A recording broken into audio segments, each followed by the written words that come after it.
Second one is scorched. It says here in 20 that the seed falling on rocky ground refers to someone who hears the word, receives it with joy, but because they have no root, it only lasts for a short time.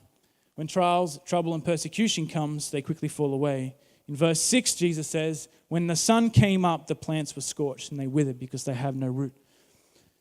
And so another possible effect with the causes that God is sowing or has sown into our life is that it gets burnt up, it gets scorched because we have no roots, speaking about surface level Christianity, superficial, shallow.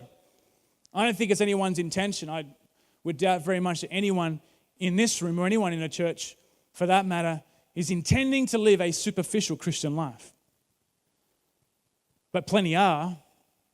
Plenty haven't yet dug down deep. Plenty haven't yet committed and sown in and persevered and have started living with convictions. And so there's still that surface level. I think probably the one thing that stops us the most is a thing called busyness. We are so busy, yet so barren.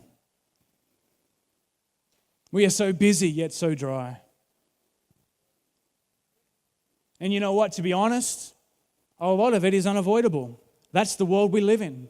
It is busy. We commute to get to work, to provide for our families. They're all good things. And so a lot of it we can't necessarily change.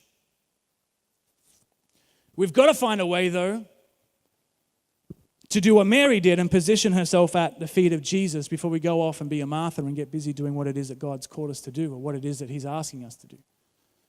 We've got to find that time. We've got to find that time to go down deep. Psalm 92 says that those who are planted, those who are committed, those who are sunk in deep in the house of God shall flourish. They shall bear fruit.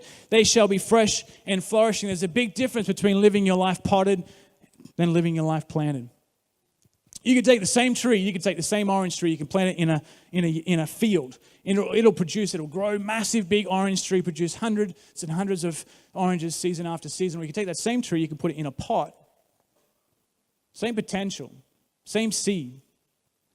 Because it's in a pot, where if it becomes inconvenient, you can just pick it up and move it.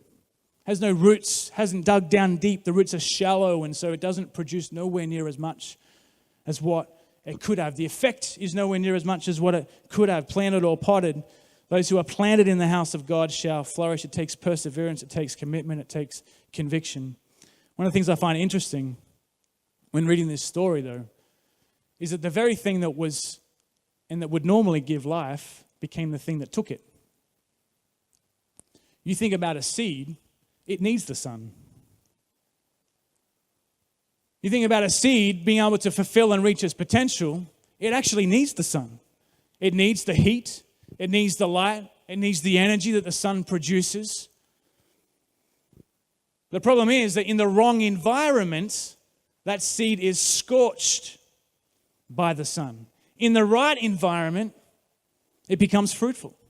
In the right environment, it grows. But in the wrong environment, it becomes scorched. When there's no roots, it becomes scorched. And so it makes me wonder, quite often we pray, when we know that God's called us to something, we pray prayers like this, when God, when? When God is seeing and knowing, hey, the environment in your life isn't quite ready yet for this seed of potential. Yes, I've planted and given you the cause. If I was to unravel the thing that you're asking for right now, it would kill you.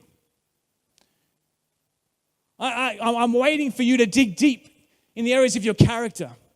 I'm waiting for you to dig deep in the area of your servanthood. I'm waiting you to dig deep I'm waiting for that word that you've got mentally, but it hasn't yet sunken into your spirit. It hasn't yet become part of your spiritual DNA. It hasn't yet become part of who you are. If I was to release it right now, it would scorch you. It would burn you up, and you would miss out on what it is that I want to do in your life. Just wait a little longer. Sink down your roots. Stay planted. Serve. Get in the house of God.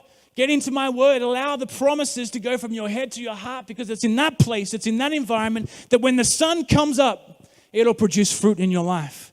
Instead of asking when, God, when, maybe we should just start praying, God. Just you. Just you. I trust you with the timing. I trust you with the promise.